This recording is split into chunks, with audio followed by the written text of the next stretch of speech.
सभी दिव्यांग मित्रों का हमारे चैनल पे स्वागत है। तो दोस्तों आज की वीडियो में आपको जानने को मिलेगी कि 21 प्रकार की दिव्यांगताएं जो केंद्र सरकार द्वारा संशोधित करके 2016 अधिनियम में जोड़ा गया है। इसके पहले दोस्तों 7 प्रकार की दिव्यांगताओं को कैटेगराइज किया गया था। उसके बाद दोस्तों 2016 में एक्ट आया जो कि पास हो गया और 7 से बढ़ाकर 21 प्रकार की दिव्यांगताओं का उल्लेख आपको देखने को मिलेगा 2016 अधिनियम दिव्यांगता के अंतर्गत। तो चलिए दोस्तों आज की वीडियो स्टार्ट करते हैं। स्टार्ट करने से पहले आपसे छोटी सी रिक्वेस्ट है, वीडियो अगर आपको अच्छा लगे तो प्लीज एक लाइक कर दीजिएगा, कमेंट कर दीजिएगा और साथ ही साथ अपने दोस्तों में ज्यादा से ज्यादा इसको शेयर कर दीजिएगा। हमारे चैनल पे दोस्तों आपको वीडियो दिव्यांगता से रिलेटेड हर प्रकार की योजनाएं, नई नई सुविधाएं या फिर हर प्रकार की जानकारी आपको दी जाती है। तो अगर आप दिव्यांग हैं तो हमारे चैनल से आप जुड़ जाइए। आपको हमारे चैनल पे पढ़ाई, जॉब अपडेट्स या दिव्यांग अपडेट से रिलेटेड हर प्रकार की जानकारी बिल्कुल ही फ्री दी जाती है। आपसे छोटी सी रिक्वेस्ट है कि वीडियो के डिस्क्रिप्शन में जाइए, वहां पर दिव्यांगजनों का पूरे भारत में दिव्यांगजन एक ग्रुप में जुड़े हैं, टेलीग्राम ग्रुप में। तो आप चाहो तो उस ग्रुप में जुड़ सकते हो, जहां पर अभी फिलहाल 1000 से ऊपर दिव्यांगजन जुड़ चुके हैं। तो चलिए दोस्तों वीडियो स्टार्ट करते हैं। सो फ्रेंड्स, जैसा कि आप लोगों को पता है कि पहले 7 कैटेगरी के दिव्यांगता थी हमारे देश में, भारत में। उसके बाद दोस्तों 2016 में एक एक्ट आया जिसमें 7 से बढ़ाकर 21 प्रकार की दिव्यांगताओं को मान्यता मिल गई और दोस्तों इसका उल्लेख आपको आरपीडब्ल्यूडी एक्ट 2016 में देखने को भी मिला गया। तो दोस्तों यहाँ पर 7 प्रकार की दिव्यांगता थी, उसको बढ़ाकर 21 प्रकार की दिव्यांगताओं को मान्यता प्राप्त हो गई है, जो कि केंद्र सरकार के द्वारा इसको पारित किया गया। तो चलिए दोस्तों हम वो आपको बताते हैं कि 21 प्रकार की वो दिव्यांगताएं क्या है और उनके क्या लक्षण है। क्योंकि दोस्तों हमारे चैनल पे हर वीडियो पे लगभग 1 न 2 कमेंट आ ही जाता है कि हम इस कैटेगरी में हैं, हमारे ये प्रॉब्लम है, तो हम किस कैटेगरी अंतर्गत आते हैं। तो दोस्तों आपके सारे सवालों के जवाब इस वीडियो में देखने को मिल जाएगा। आपको कौन सी बीमारी है और आप किस कैटेगरी में, आप किसके अंडर आते हो, इसकी पूरी जानकारी आपको देखने को मिलेगी। तो चलिए दोस्तों स्टार्ट करते हैं। ये जो देख रहे हैं दोस्तों टोटल 21 प्रकार की दिव्यांगताएं आपके स्क्रीन पर आप लोग देख रहे हो। तो हम डिस्कस करते हैं बारी बारी से। तो सबसे पहला जो हमारा दिव्यांगता आता है वो आपका है ब्लाइंडनेस, ठीक है, यानी अंधापन। इसको दोस्तों हम 1 by 1 आपको सारा कुछ बताएंगे वीडियो में। उसके बाद दूसरा है लो विजन, तीसरा लेप्रोसी क्योर्ड पर्सन, चौथा hearing impairment, deaf and hard of hearing, पांचवा लोकोमोटर डिसेबिलिटी, छठा डॉर्फिज्म, सातवां इंटेलेक्चुअल डिसेबिलिटी, आठवां मेंटल इलनेस, नौवां ऑटिज्म स्पेक्ट्रम डिसऑर्डर, 10वां सेरिब्रल पाल्सी, 11वां मस्कुलर डिस्ट्रॉफी, 12वां chronic neurological condition, 13 specific learning disabilities, 14 multiple sclerosis, 15 speech and language disability, 16 thalassaemia, 17 haemophilia, 18 sickle cell disease, 19 multiple disabilities including deaf blindness, 20 acid attack victim, 21 Parkinson disease. अब दोस्तों हम बारी बारी से सारे को डिस्कस कर लेते हैं ताकि आपको पूरी जानकारी मिल जाए कि आपको अगर कोई बीमारी है तो आप हैंडीकैप कैटेगरी में आपको मान्यता मिलेगी, सरकारी योजना का आपको फायदा मिलेगा या नहीं मिलेगा। तो चलिए स्टार्ट करते हैं पॉइंट नंबर 1 से। तो दोस्तों सबसे पहले हमारा आता है लिस्ट में ब्लाइंडनेस। यह किसी भी व्यक्ति की आंखों में उज्जवल प्रकाश से अंधेरे को अलग करने की अक्षमता के साथ दृष्टि के कुल कालेपन की स्थिति को संदर्भित करता है। तो दोस्तों ब्लाइंडनेस का मतलब सीधा सीधी होता है अंधापन। अगर आप कैटेगरीज नहीं कर सकते हो, अगर आप डिस्क्राइब नहीं कर सकते हो, अगर आप देख नहीं सकते हो कि आपके आंखों के सामने उजाला है या अंधेरा है, तो दोस्तों आप अंधापन कैटेगरी में आते हो, यानी आपकी दृष्टि पूरी तरह से नहीं है। अब दोस्तों लिस्ट में हमारा दूसरा आता है लो विजन। लो विजन का मतलब होता है दोस्तों आपकी दृष्टि कमजोर है, जिसको बोला जाता है सीधा सीधी भाषा में कि आपकी रोशनी थोड़ी कमजोर है। तो देखिए क्या लिखा हुआ है, निम्न दृष्टि का अर्थ है एक ऐसी स्थिति जिसमें किसी व्यक्ति की निम्न में से कोई भी स्थिति हो, अर्थात पहला दोस्तों आपका है दृश्य तीक्ष्णता 6/18 या 20/60 से अधिक 3/60 तक या 10/200 स्नील से अधिक नहीं हो सकती है, जिसमें बेहतर सुधार हो। दोस्तों यहां पर आपकी आंख की रोशनी के बारे में बताया गया है कि पावर के बारे में बताया गया है कि आपका 6/18 या 20/60 से अधिक या 3/60 तक या 10/200 स्नेल से अधिक ना हो। अगर आपका इस कैटेगरी में आता है, अगर आपका पावर की क्षमता ये है, दैट मीन्स आप लो विजन कैटेगरी में आते हो। ठीक है दोस्तों। और उसके बाद इसी में दूसरे पॉइंट में दिया गया है दृष्टि के क्षेत्र की सीमा, यानी आप कितने कोण तक देख सकते हो उसका यहां पर डिस्क्राइब किया गया है। 40 डिग्री से 10 डिग्री तक के कोण को घटाते हुए। तो दोस्तों ये आपका कोण, जैसे मान लीजिए कोई कोण है तो 40 डिग्री से 10 डिग्री तक घटाते हुए अगर आप देख पाते हो, दैट मीन्स आप लो विजन कैटेगरी में आते हो। अब लिस्ट में हमारा अगला जो कैटेगरी आता है वो आपका है लेप्रोसी क्योर्ड पर्सन। तो दोस्तों इसको सामान्य भाषा में कुष्ठ रोग की बीमारी भी बोला जाता है। तो देखिए पॉइंट में क्या लिखा हुआ है, कुष्ठ एक पुरानी संक्रामक बीमारी है। संक्रामक बीमारी मतलब एक व्यक्ति से दूसरे व्यक्ति की ओर फैलता है। यह मुख्य रूप से त्वचा, परिधेय तंत्रिकाओं, ऊपरी श्वसन पंथ और आंखों के सेलेस्मिक सतहों को प्रभावित करता है। तो दोस्तों जैसा कि आप लोगों को पता होगा कि कुष्ठ रोग एक बहुत ही पुरानी बीमारी है। ये लोगों में होता है, बहुत से कारण हैं जिसके तहत लोगों को कुष्ठ रोग होता है। और ये दोस्तों आपका संक्रामक बीमारी है, यानी एक व्यक्ति से दूसरे व्यक्ति की ओर फैल सकता है। अब अगला कैटेगरी जो आता है दोस्तों वो आपका है number 4 hearing impairment, deaf and hard of hearing, जिसको गूंगा या बहरापन भी सामान्य भाषा में बोला जाता है। तो देखिए पॉइंट में क्या लिखा हुआ है, श्रवण दुर्बलता सुनने में आंशिक या कुल अक्षमता है। यह एक विकलांगता है जो बहरे और सुनने की कठिन 2 श्रेणियों में विभाजित किया गया है। तो दोस्तों इसको 2 कैटेगरी में डिवाइड किया गया है। एक आपका गूंगापन यानी आप बोल नहीं पा रहे हो, और एक आपका बहरापन यानी आप सुन नहीं पा रहे हो। ठीक है दोस्तों। तो बहरेपन का अर्थ है दोनों कानों में भाषण आवृत्ति में 70 dB सुनवाई हानि वाले व्यक्ति। तो दोस्तों सुनने को एक मापदंड दिया गया है, एक मेजरमेंट दिया गया जिसका नाम है डीबी यानी डेसिबल। आपको कितनी आवाज सुनाई दे रही है इससे आप इसका माप कर सकते हो। तो 70 dB से अगर आपको सुनाई पड़ती है तो इसका मतलब आप इस कैटेगरी में आते हो। और उसके बाद अगला जो हमारा आता है वो है हार्ड ऑफ हियरिंग, यानी आपको सुनने में बहुत ही दिक्कत हो रही है।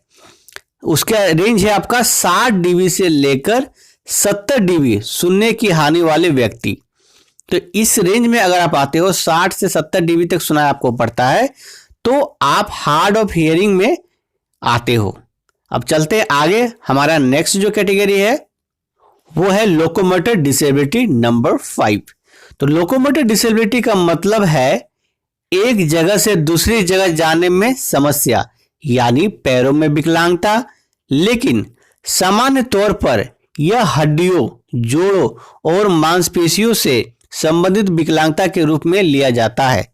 इससे व्यक्ति के आंदोलनों में समस्या होती है, जैसे चलना, हाथ में सामान उठाना या पकड़ना।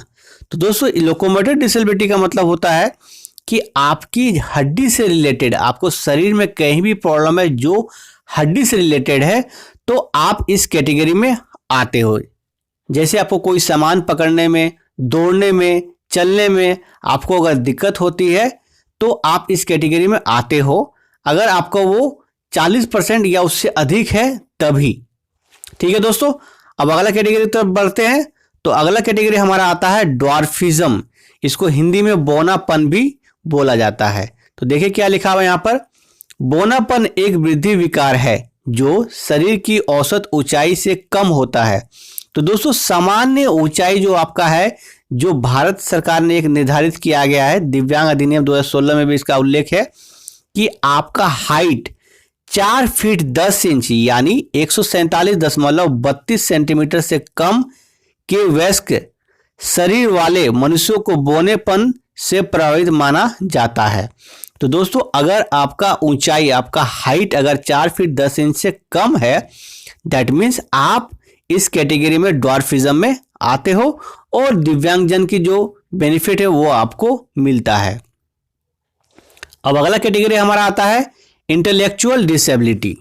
तो इसका मतलब क्या होता है, तो वो हम जानते हैं, बौद्धिक अक्षमता वाले व्यक्ति के पास समुदाय में रहने और काम करने के लिए आवश्यक कौशल में महत्वपूर्ण सीमाएं हो सकती है, जिसमें संचार, आत्म देखभाल, सामाजिक कौशल, सुरक्षा और आत्म दिशा के साथ कठिनाइयां शामिल है। तो दोस्तों इंटेलेक्चुअल डिसेबिलिटी का ये मतलब होता है कि आपको अपने देखभाल करने में दिक्कत आ रही है, सामाजिक कौशल, सुरक्षा में आपको असहज महसूस हो रहा है, तो आप इस कैटेगरी में आते हो। इसका हिंदी मीनिंग होता है बौद्धिक अक्षमता। ठीक है दोस्तों, अब आगे बढ़ते हैं। हमारा अगला जो कैटेगरी आता है दिव्यांगता का, वो आपका है मेंटल इलनेस, यानी इसको हिंदी में बोलते हैं मानसिक बीमारी। तो देखिए क्या लिखा हुआ है, तो मानसिक बीमारी उन बीमारियों के समूह के लिए एक सामान्य शब्द है जो मन या मस्तिष्क को प्रभावित करते हैं। ये बीमारियां जिसमें द्विध्रुवी विकार, अवसाद, सिजोफ्रेनिया, चिंता और व्यक्ति विकार शामिल है, एक व्यक्ति के सोचने, महसूस करने और कार्य के करने के तरीके को प्रभावित करता है। तो दोस्तों मेंटल इलनेस का मतलब होता है आपकी मानसिक बीमारी। मानसिक बीमारी यानी आपके दिमाग से रिलेटेड कोई अगर प्रॉब्लम है, अगर आपको चिंता बहुत ज़्यादा है, अगर आपका व्यक्ति विकार में शामिल है, या आपको सोचने में, कोई चीज़ को समझने में दिक्कत आ रही है, तो आप इस कैटेगरी में आते हो। बशर्ते आपको 40% से अधिक होना चाहिए। अब आगे बढ़ते हैं दोस्तों। अब अगला दिव्यांगता आता है ऑटिज्म स्पेक्ट्रम डिसऑर्डर। तो इसका मतलब क्या है, तो ऑटिज्म एक छत्र वर्णन है जिसमें ऑटिस्टिक डिसऑर्डर, एस्पर्गर सिंड्रोम और एटिपिकल ऑटिज्म शामिल है। आत्म केंद्रित मस्तिष्क में सूचना को जिस तरह से लिया और संग्रहित किया जाता है उसे प्रभावित करता है।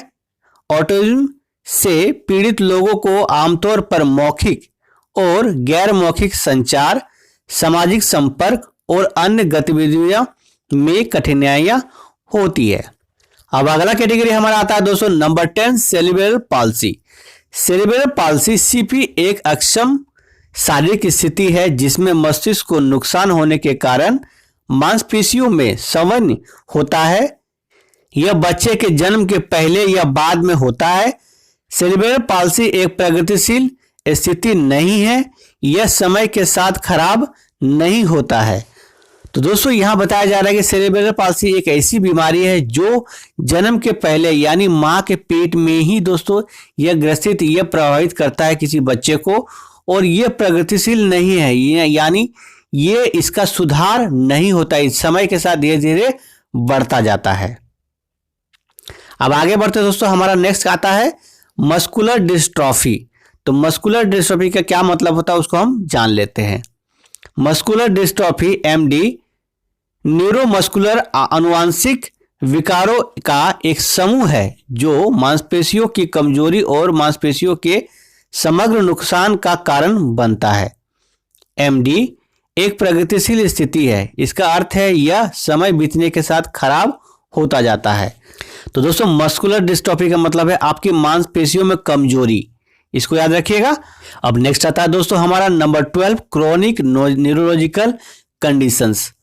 अल्जाइमर रोग, पार्किंसंस रोग, डिस्टोनिया, एएलएस, लू गेरिंग्स रोग, हंटिंगटन रोग, न्यूरोमस्कुलर रोग, मल्टीपल स्क्लेरोसिस और मिर्गी आदि बीमारियों का आबादी के एक महत्वपूर्ण अनुपात द्वारा अनुभव किया गया है। क्रोनिक न्यूरोलॉजिकल स्थिति के साथ रहने वाले व्यक्तियों को स्वास्थ्य देखभाल सेवाओं की आवश्यकता वाले लक्षणों की एक विस्तृत विविधता का अनुभव हो सकता है। अब अगला आता है दोस्तों number 13, specific learning disabilities dyslexia. विशिष्ट लर्निंग डिसेबिलिटी अक्षम करने वाली स्थितियों का एक समूह है जो किसी व्यक्ति की गणितीय गणनाओं को सीखने, सुनने, सोचने, बोलने, लिखने की क्षमता को बाधित करता है। तो दोस्तों स्पेसिफिक लर्निंग डिसेबिलिटी का मतलब है कि आपको गणित में सोचने की क्षमता, सुनने की क्षमता, सोचने की, लिखने की क्षमता को इसमें बाधित होता है। तो ऐसी प्रॉब्लम, अगर आपको ऐसी असहजता महसूस होती है तो आप इस कैटेगरी अंदर आ जाते हो। अब अगला हमारा है नंबर 14, मल्टीपल स्क्लेरोसिस। तो मल्टीपल स्क्लेरोसिस एक अक्षम बीमारी है जो सेंट्रल नर्वस सिस्टम CNS को प्रभावित करती है। यह मस्तिष्क और शरीर के विभिन्न अंगों के भीतर सूचना के प्रवाह को रोकता है। समय के साथ MS नसों को अस्थायी नुकसान पहुंचा सकता है। थकान, कमजोरी, दर्द, झुनझुनी और स्तंभ हो जाना, कठोरता, मांसपेशियों में ऐंठन, कठोरता और कमजोरी, चलने में कठिनाई या संतुलन, चक्कर आ जाना, सोच और स्मृति के साथ समस्याएं, दृष्टि और श्रवण में बदलाव, दृष्टि समस्याएं, सोच, सीखने और समस्याओं के साथ समस्याएं, योजना, अवसाद और चिंता, यौन समस्याएं, मूत्राशय की समस्याएं, आंत्र की समस्याएं, भाषण और निगलने में कठिनाई MS के कुछ लक्षण है। तो दोस्तों आपको समझ में आ गई होगी। अब चलते हैं हमारा नेक्स्ट कैटेगरी नंबर 15। तो नंबर 15 में क्या है? स्पीच एंड लैंग्वेज डिसेबिलिटी, यानी आपको लैंग्वेज या बोलने में, स्पीच में कोई अगर प्रॉब्लम है तो आप इस कैटेगरी में आते हो। उसके क्या लक्षण है उसको भी हम देख लेते हैं। तो भाषण और भाषा की विकलांगता का अर्थ है एक अस्थायी विकलांगता जो उत्पन्न होती है, जिसे कि लैरिंगोटॉमी या वाचाघात, जो कि वाणी और भाषा के एक या अधिक घटकों को प्रभावित करते हैं, जो कार्बनिक या स्नायुविक कारणों के कारण होते हैं। ठीक है दोस्तों, अब आगे बढ़ते हैं। अब अगला हमारा है नंबर 16, थैलेसीमिया। थैलेसीमिया ये आपका एक प्रकार का बीमारी है जो ब्लड से रिलेटेड होता है। तो उसके बारे में हम डिटेल में जान लेते हैं। अब थैलेसीमिया आनुवांशिक रूप से विरासत में मिला रक्त विकार है। तो दोस्तों ये विरासत, यानी जैसे आपके पापा को हो गया तो आपको हो सकता है, आपकी मम्मी को है तो आपको भी हो सकता है। तो दोस्तों ये आपका पीढ़ी बाई पीढ़ी आ सकता है। अगर आपका किसी पीढ़ी में किसी का ये बीमारी है तो आपको भी ये हो सकता है, इसकी संभावना है। तो देखिए क्या लिखा हुआ है। थैलेसीमिया आनुवांशिक रूप से विरासत में मिला रक्त विकार है जो कम या असामान्य हीमोग्लोबिन के उत्पादन की विशेषता है। थैलेसीमिया के परिणाम स्वरूप बड़ी संख्या में लाल रक्त कोशिकाएं नष्ट हो जाती है, जिसमें एनीमिया होता है। एनीमिया के परिणाम स्वरूप थैलेसीमिया से प्रभावित व्यक्ति की पेशाब की त्वचा, थकान और काले रंग का दर्द होता है। तो दोस्तों ये है लक्षण, जो अगर आपको इस लक्षण में कुछ देखने को मिलता है तो आप इस कैटेगरी के अंदर आते हो।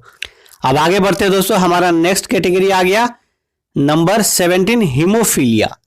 हीमोफीलिया एक रक्त विकार है जिसमें रक्त के थक्के प्रोटीन की कमी होती है। इन प्रोटीनों की अनुपस्थिति में रक्त स्राव सामान्य से अधिक समय तक चलता है। हीमोफीलिया लगभग हमेशा पुरुषों में होता है। हीमोफीलिया से महिलाएं शायद ही कभी प्रभावित होती है। तो दोस्तों यहाँ पे क्या होता है कि रक्त का एक थक्का सा जो कि प्रोटीन की कमी के कारण होता है, ये सामान्य रूप से पुरुषों में पाया जाता है, ये महिलाओं में बहुत ही रेयर केस में पाया जाता है। अब हमारा नेक्स्ट रहा नंबर 18 सिकल सेल डिजीज। तो इसका क्या मतलब होता है, क्या लक्षण है, उसके बारे में हम जान लेते हैं। तो सिकल सेल रोग रक्त विकारों का एक समूह है जो लाल रक्त कोशिकाएं आरबीसी का कारण बनता है, जो सिकल के आकार का मिसपेन और टूट जाता है। यह एक आनुवांशिक रूप से स्थानांतरित बीमारी है। अब चलते हैं अगला category number 19 multiple disabilities including deaf blindness. तो मल्टीपल डिसेबिलिटी यानी एमडी कैटेगरी, तो यहां पर आपको बताया जा रहा है कि एक से अधिक दिव्यांगता अगर आपको है तभी आप इस श्रेणी में आते हो। तो इसके बारे में क्या है उसको भी हम जान लेते हैं। मल्टीपल डिसेबिलिटी यानी दो या दो से अधिक विभिन्न प्रकार के शारीरिक अक्षमताओं, दो अलग अलग मानसिक विकलांगों या शारीरिक और मानसिक विकलांगों की एक साथ होने वाली घटना है। एकाधिक विकलांगता के उदाहरण आपको देखने को यहां मिलेंगे। तो देखिए क्या क्या है, अगर आपका दो में से कोई एक है तो आप अब एमडी कैटेगरी को दोस्तों 3 भाग में बांटा गया है। पहला क्या है, बौद्धिक विकलांगता और अंधापन। दूसरा है मानसिक मंदता और ऑर्थोपेडिक हानि। और तीसरा हमारा है लोकोमोटर विकलांगता और भाषण हानि। तो आप अगर इस कैटेगरी में अगर आपका दो कोई भी है तो आप एमडी कैटेगरी यानी मल्टीपल डिसेबिलिटी में आते हो। अब अगला कैटेगरी हमारा आता है दोस्तों नंबर 20 यानी एसिड अटैक विक्टिम। एसिड का मतलब आप लोगों को पता भी होगा दोस्तों, तेजाब। तेजाब से हमला देखने को हमारे समाज में बहुत ही मिलता है।